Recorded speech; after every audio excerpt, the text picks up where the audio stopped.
حسین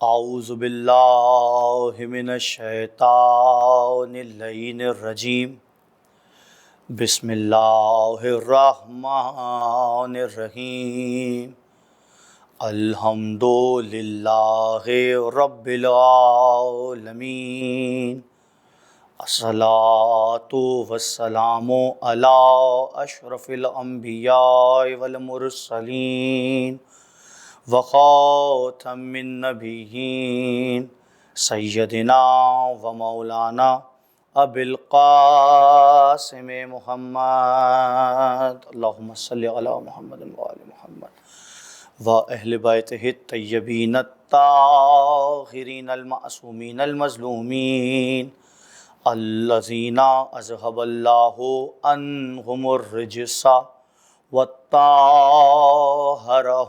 تطہیرا اللہم صلی علی محمد و آل محمد ولعنۃ اللہ علی اعدائہم اجمعین اما بعد فقد قال اللہ سبحانہ وتعالی فی محکم کتابہ المبین وقولہ الحق بسم اللہ الرحمن الرحیم والفجر ولیال عشر والشفع والوتر واللیل اذا یسر هل فی ذلک قسم الذی حجر اللہم صلی علی محمد و آل محمد۔ عزیزان محترم، ناظرین کرام، میں نے اس تقریر کے لیے قرآن مجید فرقان الحمید سے سورہ فجر کی ابتدائی آیات کی تلاوت کا شرف حاصل کیا اور انہیں سرنامہ کلام قرار دیا۔ سورہ فجر قرآن مجید کا 89واں سورہ ہے اور ترتیب نزول کے اعتبار سے یہ سورہ 10واں سورہ ہے۔ یہ مکے میں نازل ہوا اور اس سورہ مبارکہ میں کل 30 آیات ہیں۔ ان 30 آیات سے میں نے ابتدائی 5 آیات کی تلاوت کا شرف حاصل کیا، جن آیات میں پروردگار عالم کچھ قسمیں کھا رہا ہے، اور پروردگار عالم ارشاد فرماتا ہے بسم اللہ الرحمن الرحیم والفجر، یعنی فجر کی قسم، صبح کی پھوٹتی ہوئی پہلی پاؤ کی قسم۔ اچھا، مفسرین نے اس آیت کے ذیل میں جو تفاسیر بیان کی ہیں وہ مختلف ہیں، اور کچھ مفسرین اس آیت سے مراد ہر آنے والی صبح کو لیتے ہیں، جبکہ کچھ مفسرین ہیں جنہوں نے اس قسم کو، جو صبح کی قسم پروردگار عالم نے کھائی ہے، اس کو مخصوص قرار دیا ہے، یعنی عیدین کی صبح یا صبح، وہ صبح جو صبح عاشور ہے۔ پھر پروردگار عالم ارشاد فرماتا ہے ولیال عشر، یعنی فجر کی قسم اور 10 راتوں کی قسم۔ اچھا، 10 راتیں، یہ 10 راتیں بھی بڑی مخصوص ہیں۔ اس میں مفسرین کی یہ آراء ہے کہ مفسرین اس آیت کے ذیل میں کہتے ہیں کہ یہ رمضان کے مہینے کی آخری 10 راتیں ہیں، جن کو لیلۃ القدر کہا جاتا ہے، یعنی یہ 10 راتیں لیلۃ القدر کی 10 راتیں ہیں۔ یا مفسرین کہتے ہیں کہ جن 10 راتوں کی پروردگار عالم اس سورہ مبارکہ میں قسم کھا رہا ہے، وہ 10 راتیں ذی الحجہ کی ابتدائی 10 راتیں ہیں، جن کو حج کی 10 راتیں کہا جاتا ہے۔ یا مفسرین اس آیت کے ذیل میں کہتے ہیں کہ یہ محرم الحرام کے پہلے عشرے کی 10 راتیں ہیں۔ چونکہ ہم محرم الحرام میں ہیں اور یہ شب عاشور ہے، تو اس ذیل میں ہم کچھ گفتگو آپ کی سماعتوں کی نظر کریں گے۔ پروردگار عالم اس آیہ مبارکہ میں کہہ رہا ہے 10 راتوں کی قسم۔ اچھا، پروردگار کا یہ قاعدہ ہے، یہ قانون ہے کہ پروردگار نے ہر مہینے کو 30 راتوں پہ مشتمل رکھا ہے، اور یہ 30 راتیں 10 راتوں میں تقسیم ہیں، اور ابتدائی 10 راتوں کا مزاج ایک سا ہے، درمیانی 10 راتوں کا جو مزاج ہے وہ ایک سا ہے، اور جو آخر کی 10 راتیں ہیں ان کا مزاج ایک سا ہے۔ یعنی ابتدائی جو 10 راتیں ہیں ان میں چاند بڑھتا ہوا نظر آتا ہے، درمیانی 10 راتیں ان کا مزاج کیسے ایک جیسا ہے کہ درمیانی 10 راتوں میں چاند مکمل نظر آتا ہے، اور آخر کی جو 10 راتیں ہیں ان میں چاند گھٹتا ہوا نظر آتا ہے۔ تو 10 راتوں کی پروردگار عالم نے اس آیہ مبارکہ میں قسم کھائی ہے۔ پروردگار کہتا ہے والفجر ولیال عشر والشفع والوتر، یعنی 2 کی قسم اور 1 کی قسم۔ 2 یعنی ایون یعنی جو تقسیم کریں تو برابر کے تقسیم ہو جائیں۔ مثلا کائنات کی ہر شے 2 میں تقسیم ہو سکتی ہے، جیسے کوئی میز ہو اس کو درمیان سے کاٹ دیا جائے تو وہ 2 میں تقسیم ہو جائے گی، کوئی رومال ہو اس کو درمیان سے کاٹ دیا جائے تو وہ 2 میں تقسیم ہو جائے گا۔ یعنی پروردگار اس کی قسم کھا رہا ہے کہ جو تقسیم ہو سکے، 2 کی قسم، اور والوتر 1 کی قسم، یعنی پروردگار ذات واحد کی قسم کھا رہا ہے جو لا شریک ہے، اس کی قسم پروردگار عالم اس آیہ مبارکہ میں کھا رہا ہے۔ واللیل اذا یسر، اس رات کی قسم جو آہستہ آہستہ گزر رہی ہے۔ اب مفسرین کا اس آیہ مبارکہ کو لے کے جو خیال ہے، جو تفاسیر انہوں نے پیش کی ہیں، وہ یہ کہتے ہیں کہ یہ وہ رات ہے جس کی صبح عیدین ہے، یا یہ وہ حج کی رات ہے جس کی صبح عیدین ہے، یا بیشتر مفسرین نے اس بات کو تحریر کیا کہ یہ وہ رات ہے جو شب عاشور ہے، جس کی صبح عاشور ہے۔ پروردگار عالم اگلی آیت میں ارشاد فرماتا ہے حل فی ذالک قسم الذی ہجر، کیا عقل والوں کے لیے ان آیات میں نشانیاں پوشیدہ نہیں ہیں؟ اب یہاں پروردگار عالم سوال نہیں پوچھ رہا، پروردگار عالم سوال کے لہجے میں یہ بتلانا چاہتا ہے کہ توجہ کے قابل یہ آیات ہیں، یہ آیات توجہ کے قابل ہیں، لیکن عقل والوں کے لیے، یعنی والفجر صبح کی قسم، ولیال عشر 10 راتوں کی قسم، والشفع والوتر 2 کی قسم 1 کی قسم، واللیل اذا یسر آہستہ آہستہ گزرتی ہوئی رات کی قسم۔ لیکن پھر جب یہی آیت، انہی آیات کا سوال صادق آل محمد ہمارے چھٹے امام امام جعفر صادق علیہ الصلوۃ والسلام اللہم صلی علی محمد و آل محمد سے کیا گیا، تو صادق آل محمد نے پوچھنے والے کو جو جواب دیا ہے وہ تفسیر صافی میں فیض کاشانی نے تحریر کیا ہے۔ کیا کہ جب پوچھنے والے نے صادق آل محمد سے پوچھا کہ مولا یہ سورہ فجر میں پروردگار عالم جو ابتدا میں قسمیں کھا رہا ہے، ان کا مصداق کون ہے، ان سے مراد کیا ہے؟ تو صادق آل محمد نے اس شخص کو یہ جواب دیا، اس سے فرمایا کہ ان سے مراد، ان قسموں سے مراد ہم چہاردہ معصومین علیہ الصلوۃ والسلام ہیں۔ بھئی کیسے؟ تو صادق آل محمد نے ان آیات کی تفسیر فرمائی۔ پروردگار عالم پہلی آیت میں کہہ رہا ہے والفجر، یعنی فجر کی قسم، تو صادق آل محمد نے بتلایا کہ اس آیت میں فجر سے مراد صاحب العصر والزمان ہیں، یعنی امام زمانہ، امام مہدی اجل اللہ تعالی فرجہ شریف۔ اور پھر پروردگار کہتا ہے ولیال عشر 10 راتوں کی قسم۔ اب صادق آل محمد نے کیا فرمایا کہ پہلی آیت میں والفجر، فجر سے مراد صاحب العصر والزمان، اور 10 راتوں سے مراد پروردگار عالم نے حسن مجتبیٰ سے حسن عسکری تک کی قسم کھائی ہے، یعنی 10 امام۔ پہلی قسم صبح کی قسم جو امام مہدی اجل اللہ تعالی فرجہ شریف، دوسری قسم 10 راتوں کی قسم، یعنی امام عسکری سے لے کے امام حسن مجتبیٰ تک 10 امام۔ اچھا پھر آگے پروردگار کہتا ہے والشفع والوتر، یعنی 2 کی قسم، 2 یعنی وہ 2 جو برابر ہیں، 2 سے مراد برابر۔ اب ختمی مرتبت محمد مصطفیٰ صلی اللہ علیہ وآلہ وسلم نے فرمایا کہ فاطمہ اگر علی نہ ہوتے تو پوری کائنات میں فاطمہ الزہرا سلام اللہ علیہا کا کوئی ہمسر نہ تھا۔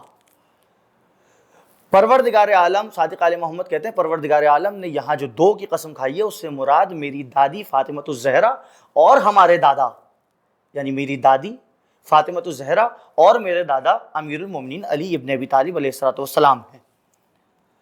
اب چونکہ صادق آل محمد نے یہ فرما دیا کہ یہاں پروردگار عالم نے جو اس سورہ مبارکہ میں قسمیں کھائی ہیں وہ قسمیں چہاردہ معصومین کی ہیں، اور پھر صادق آل محمد نے بتلایا کہ امام مہدی کی قسم، امام حسن عسکری سے امام حسن مجتبیٰ تک 10 اماموں کی قسم، اور امیر المومنین اور سیدۃ النساء العالمین کی قسم، اور پھر پروردگار عالم کہتا ہے والوتر، ایک کی قسم، یعنی وہ ایک ختمی مرتبت محمد مصطفیٰ صلی اللہ علیہ وآلہ وسلم کی قسم کھائی ہے پروردگار نے۔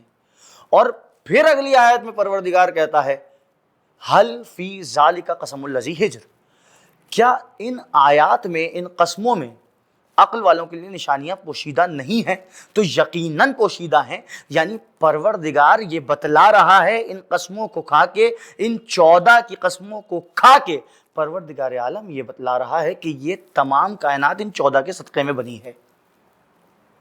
پھر پوچھنے والے نے پوچھا کہ یہ جو سورہ ہے اس کی کچھ تفسیر کیجئے، تو صادق آل محمد سے ہی روایت ہے کہ انہوں نے اس سورہ مبارکہ کو حسین ابن علی کا سورہ قرار دیا۔ اچھا، چونکہ میں یہ بات کہہ چکا ہوں کہ یہ کائنات، ان آیات سے یہ تفسیر بیان ہو رہی ہے کہ یہ کائنات، تمام کائنات پروردگار عالم نے ان 14 کے صدقے میں بنائی ہے، تو بھئی یہ 14 کا مقام کیا ہے؟ تو مقام یہ ہے کہ پروردگار عالم یہ کہہ رہا ہے کہ میں نے اپنے حبیب کی محبت میں اس کائنات کو خلق کیا، اور وہی حبیب ختمی مرتبت محمد مصطفیٰ صلی اللہ علیہ وآلہ وسلم امیر المومنین کے لیے فرما رہے ہیں کہ یا علی، تمہیں مجھ سے وہی نسبت حاصل ہے جو موسیٰ کو ہارون سے حاصل تھی، بس میرے بعد کوئی نبی نہیں ہوگا۔ یعنی یہ ختم نبوت پر دلیل ہے، یہ حدیث منزلت۔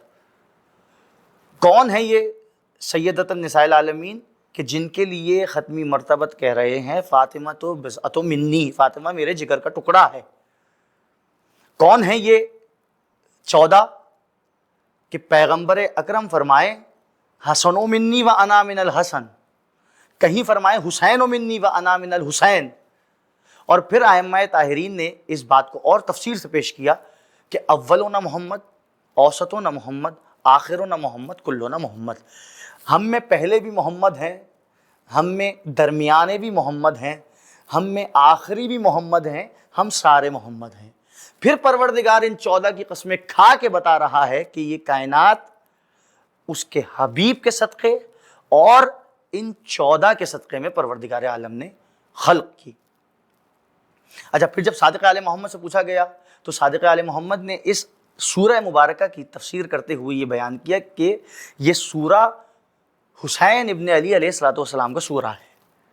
تو بھائی کیسے؟ ابتدائی قسموں کو آپ نے پڑھا، سمجھا، جس حد تک جتنی ہم اپنی استطاعت کے حساب سے سمجھا سکتے تھے ہم نے سمجھایا۔ بھائی کیسے حسین ابن علی کا سورہ ہے؟ تو صادق آل محمد ہی بتلائیں گے۔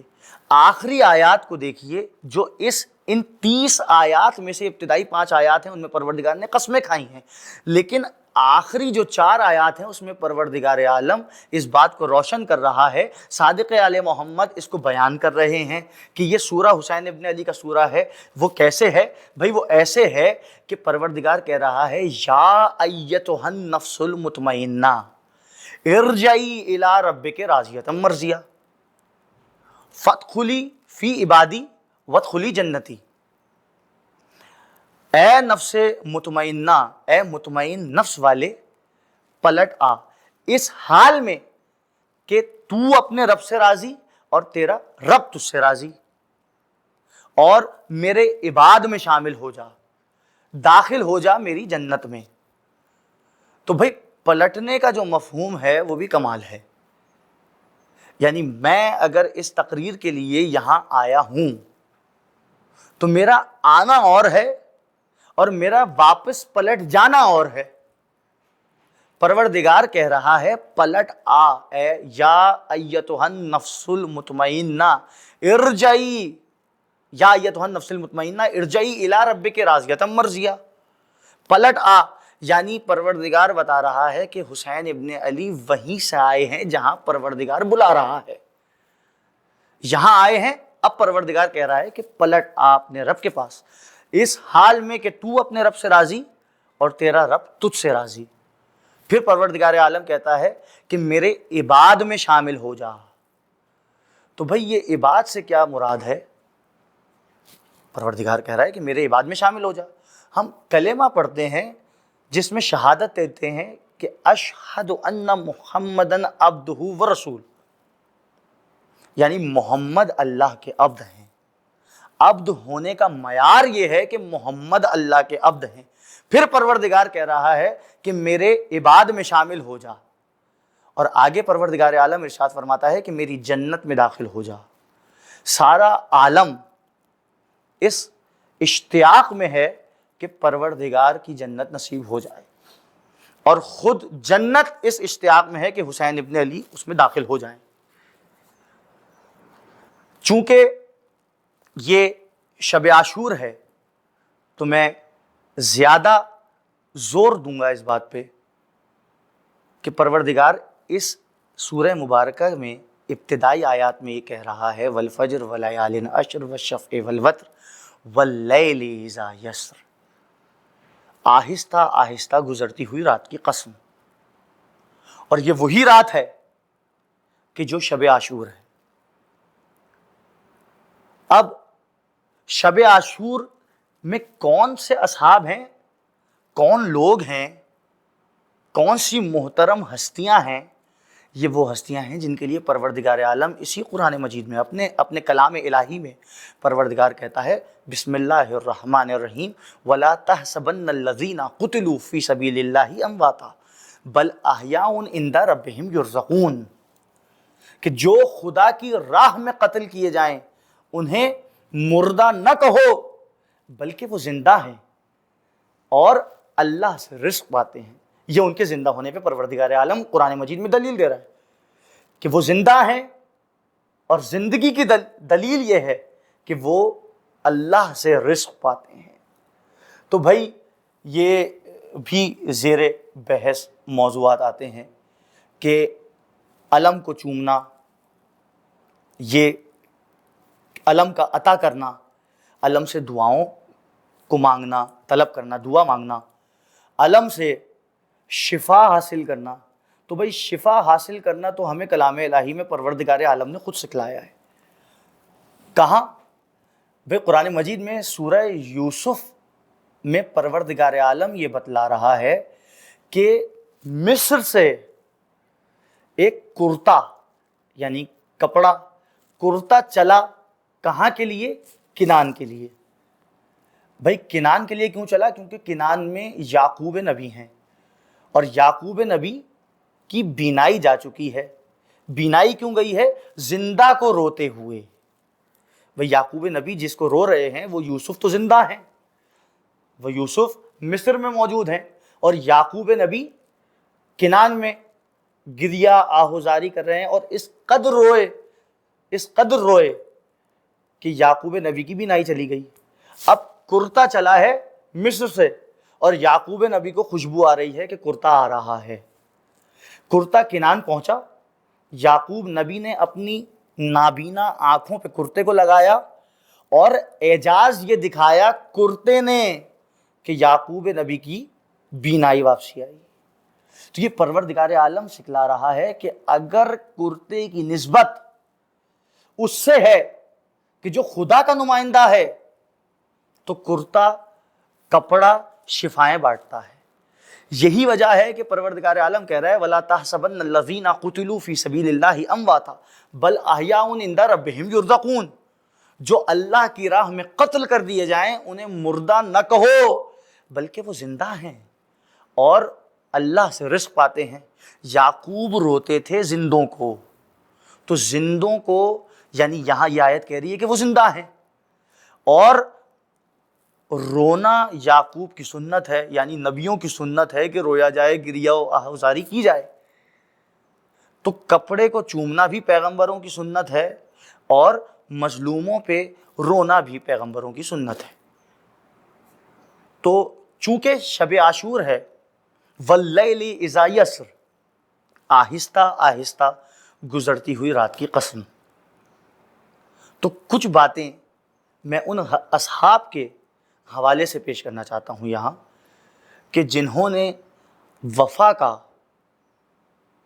حق پرستی کا، حریت کا وہ حق ادا کیا جیسے حق ادا کرنے کا حق تھا۔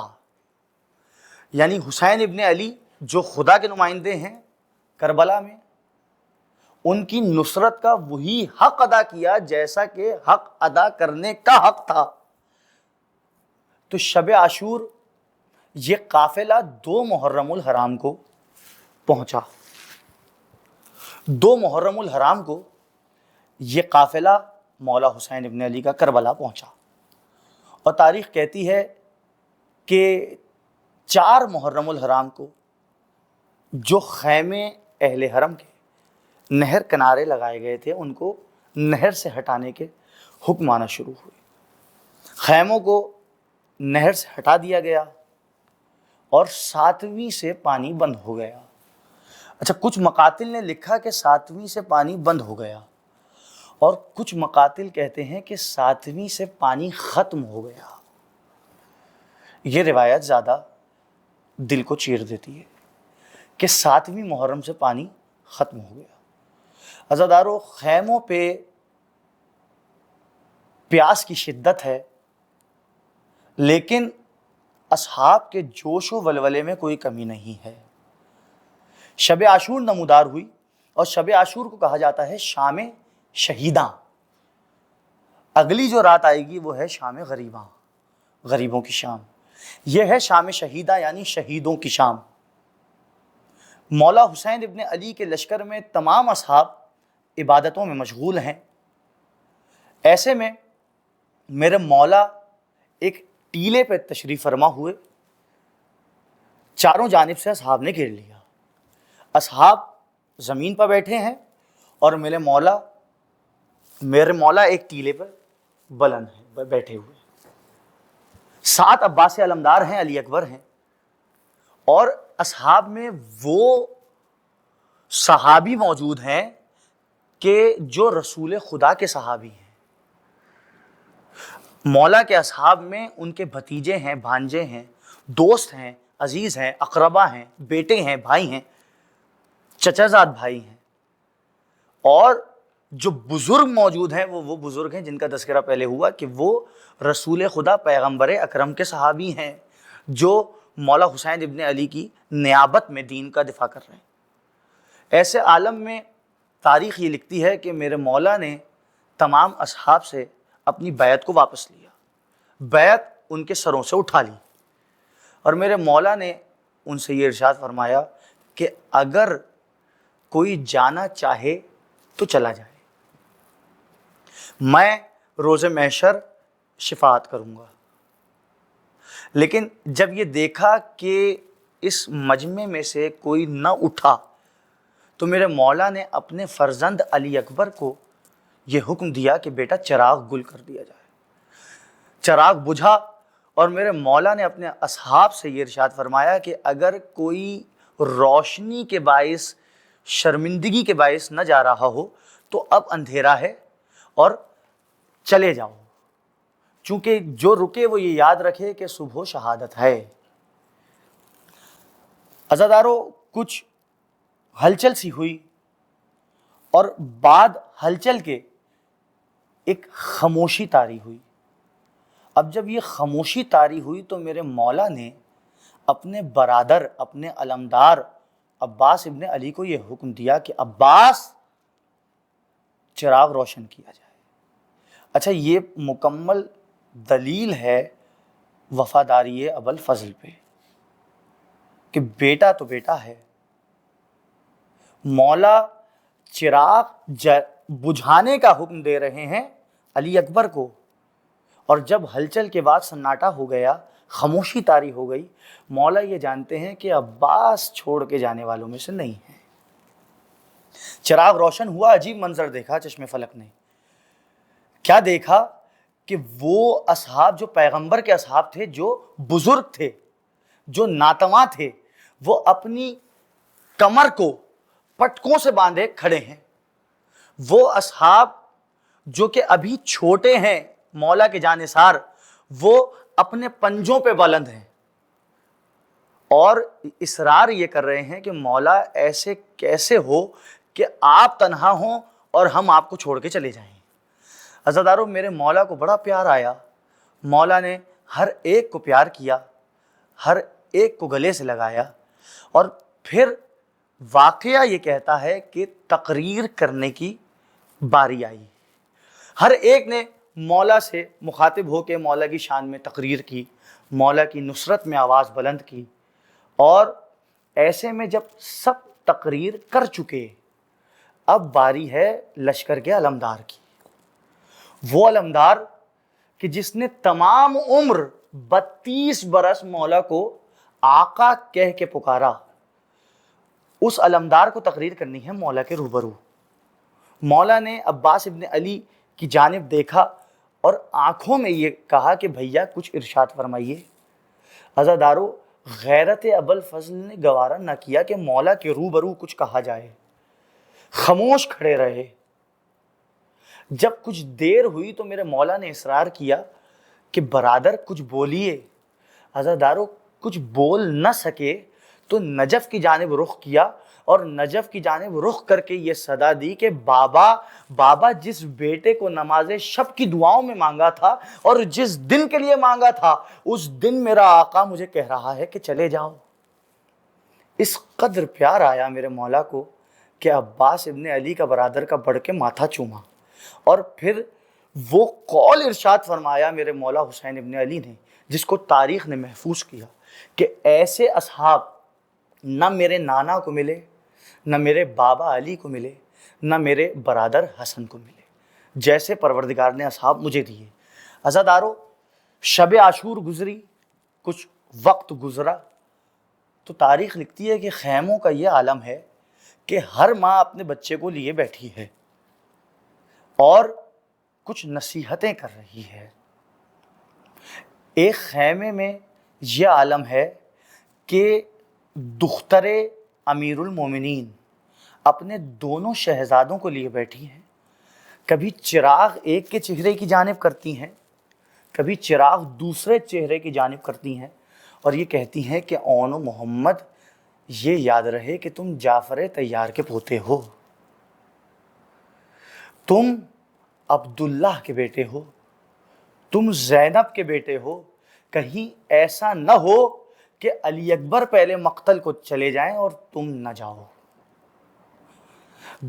دوسرے خیمے میں یہ عالم ہے کہ ایک ماں اپنے یتیم بچے کو یہ سمجھا رہی ہے کہ قاسم، تمہیں اپنے والد کی نمائندگی کرنی ہے کل، ایسا نہ ہو کہ اون و محمد کے جنازے آ جائیں، علی اکبر کا جنازہ آ جائے اور میری قربانی پروردگار عالم کی بارگاہ میں نہ جائے۔ عزادارو، ایک اور خیمہ ہے جس میں یہ عالم ہے کہ ماں اپنے 18 برس کے کڑیل جوان سے یہ کہہ رہی ہے کہ علی اکبر، اپنے بابا کی نصرت کے لیے ہر لمحے تیار رہنا، تمہیں صبح قربانی دینی ہے۔ قیامت اس سے اگلے خیمے میں ہے۔ اگلے خیمے کا منظر یہ ہے کہ ایک ماں اپنے 6 ماہ کے بچے کو گودی میں اٹھا کے کہہ رہی ہے، علی اصغر تو اتنا چھوٹا ہے کہ نہ جانے تیری قربانی قبول ہوگی کہ نہ ہو۔ عزادارو، یہ ہے وفا، یہ ہے دین کی نصرت، یہ ہے نصرت حق، یہ ہے وقت کے امام کی نصرت۔ اور پھر حسین ابن علی کا یہ اعزاز ہے کہ مولا حسین ابن علی فطرتوں کو بدلتے ہیں۔ یعنی ماں کی فطرت ہے کہ کسی صدمے سے، خطرے سے اپنی اولاد کو بچائے، لیکن حسین ابن علی نے ماں کی فطرت کو ایسے بدلا کہ ہر ماں یہ کہہ رہی ہے کہ پہلے میرا بچہ قربان ہو، اور اس کے بعد کا منظر یہ ہے کہ ایک وقت ایسا آیا کہ میرے مولا حسین ابن علی مقتل کی جانب تنہا روانہ ہوئے۔ میرے مولا مقتل کی جانب جا رہے تھے کہ ایسے عالم میں میرے مولا نے محسوس کیا کہ کوئی پیچھے ہے، تاریخ لکھتی ہے کہ وہ مولا کے صحابی نافع ابن ہلال ہیں۔ مولا نے اپنے صحابی کو بلایا اور مقتل کی جانب ان کو لے کے چلے۔ عزاداروں، میرے مولا نے ایک مقام دکھایا، کہا کہ اے میرے جانثار یہ مقام دیکھ رہے ہو؟ کہا کہ جی مولا۔ مولا نے فرمایا یہ وہ مقام ہے کہ جہاں میں اون و محمد کے لاشوں کو اٹھاؤں گا۔ کچھ آگے بڑھے تو میرے مولا نے اپنے جانثار صحابی سے فرمایا کہ یہ وہ مقام ہے جہاں میرا لال علی اکبر نو کے نیزہ کھا کے گھوڑے کی زین سے زمین پہ آئے گا۔ کچھ قدم اور بڑھے تو وہ مقام دکھایا کہ یہ وہ مقام ہے جہاں میں قاسم کی لاش کے ٹکڑے ایک چادر میں سمیٹوں گا۔ کچھ قدم اور آگے بڑھے عزادارو تو فرمایا کہ یہ وہ جگہ ہے جہاں میرے علمدار کا ایک بازو قلم ہوگا۔ آگے بڑھے، بتلایا یہ وہ جگہ ہے جہاں سے میرے عباس کا دوسرا بازو قلم ہوگا۔ ایک مقام پہ پہنچے اور فرمایا کہ اے میرے جانثار یہ وہ جگہ ہے جہاں میں اپنے شش ماہے کو اپنے ہاتھوں پر بلند کروں گا اور ہرملہ کا تیر میرے اصغر کے گلے کو چھیدے گا۔ عزادارو، ایک اور مقام آیا جہاں میرے مولا نے اپنے صحابی کو روکا اور فرمایا کہ تم یہاں رک جاؤ، اس نشیب میں اکیلے جاؤں گا۔ پوچھنے والے نے پوچھا مولا اس میں ایسی کیا خاصیت ہے کہ آپ مجھے یہاں روک رہے ہیں اور آپ تنہا جا رہے ہیں؟ عزادارو، میرے مولا نے پکارا، میرے مولا نے فرمایا اے صحابی، اے میرے جانثار، اے میرے ساتھ دینے والے، اے میرے ناصر، یہ وہ جگہ ہے کہ جہاں میں گھوڑے سے زمین پہ آؤں گا۔ تمہیں رکنے کے لیے یہاں اس لیے بولا کہ وہاں میری ماں اپنے بالوں سے میرا مقتل صاف کر رہی۔ عزادارو، شب عاشور گزری، بس آخری جملے ہیں۔ شب عاشور گزری، صبح و نمودار ہوئی۔ اب اپنے بیٹے کو پاس بلایا، اپنے جواں سال فرزند علی اکبر کو، جن کی عمر 18 برس ہے، ان کو پاس بلایا اور یہ ارشاد فرمایا کہ بیٹے آج بابا چاہتا ہے کہ گلدستہ اذان پہ جا کے تم اذان کہو۔ عزادارو، یہ جو بیٹا ہے میرے مولا کا، یہ ہم شکل پیغمبر ہیں، اور نہ صرف شکل میں پیغمبر جیسے ہیں بلکہ گفتار میں، سیرت میں، کردار میں مکمل پیغمبر اکرم کی شبیہ ہیں۔ ادھر علی اکبر گلدستہ اذان پہ آئے، علی اکبر نے اذان کی تکبیر بلند کی، ادھر عزادارو خیموں میں کہرام مچ گیا۔ خیموں میں یہ کہرام تھا کہ علی اکبر ایسے اذان دے رہے ہیں، بیبیاں کہہ رہی تھیں جیسے نانا رسول اللہ اذان دے رہے ہوں۔ عزادارو، میرا دل کہتا ہے کہ جب علی اکبر نے اذان کی تکبیر بلند کی ہوگی، جیسے خیموں میں کہرام تھا، مدینے میں ایک بہن ایسے ہی تڑپ رہی ہوگی۔ وہ بہن اپنے بھیا کے انتظار میں تڑپ رہی ہوگی اور پکار رہی ہوگی، بھیا اگر تم نہ آئے، بھیا صغرا مدینے میں تنہا گزر جائے گی۔ الا لعنت اللہ علی القوم الظالمین، ربنا تقبل منا انک انت السمیع العلیم برحمتک یا ارحم الراحمین۔ حسین